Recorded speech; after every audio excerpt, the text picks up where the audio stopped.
Shepard, good to be with you. Thank you. I just spoke with Senator Mel Martinez, the Republican from the state of Florida, who voted yes on Judge Sotomayor, obviously with a large Hispanic vote in the state of Florida. But he said he didn't do it for that reason. He wasn't pandering to those who would vote for him. Instead, he was voting his convictions based on her record, and he said that he wished more Republicans had done the same. Why didn't you? Well, I think there were a lot of concerns. First, I want to congratulate her, and I'm very hopeful she will be a good judge. She said a lot of things at the hearing that are somewhat inconsistent with her record and previous speeches, but perhaps nothing would make me happier than to see her do a great job on the court, and I salute her and her family.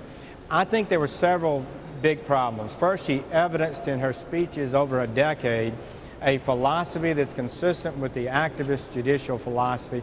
That is, that she said openly that her opinions, her sympathies, and her prejudices would impact the way she ruled from the bench. And I don't think that's good. That's not the classical American philosophy of judging, where a judge is blindfolded and puts on a robe and guarantees and takes an oath to be objective in every case that comes before them and not allow their personal biases to infect the decision-making process. And there were three big cases, the three largest cases that came before her perhaps ever, all in the last 2 or 3 years. And I thought she was wrong on all three of those. Gun case, she held that the states had the right to deny the individuals within their cities and county and states the right to have a gun. She ruled certainly, Judge, private. I know, Senator Sessions, that you're one who understands and appreciates the fact that there's a big difference between wandering around Tuscaloosa and wandering in the subway system of New York City. They're just different rules for different places.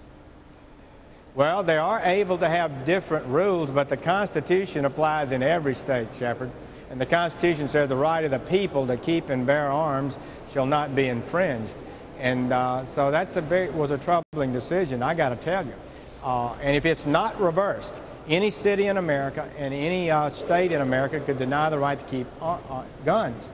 So I don't think that's what the American people want. And there were a couple of other important decisions that dealt with constitutional issues that were done very short opinions without the kind of thought that I think was important for those cases.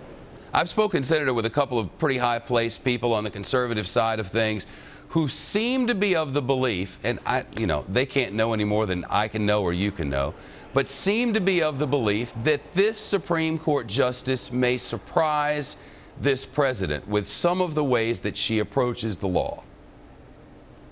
That could happen, I just don't know. Nobody knows. I felt that we had to take the nominee on her record based on her speeches, her stated judicial philosophy, and the big cases that she had decided. But I hope I'm wrong about that. I hope she will be a mainstream moderate judge, and history will tell us that. I do think that we had a good discussion about the empathy standard that the president has raised. She rejected that. I didn't see many senators defending it, and I think that we had an education moment with the American people and maybe the political leaders that they expect judges to be unbiased and objective and not allow their personal feelings to change their opinions on the bench. Senator Jeff Sessions, Republican of Alabama. Senator, it's great to see you. Hotty toddy. Thank you. All right.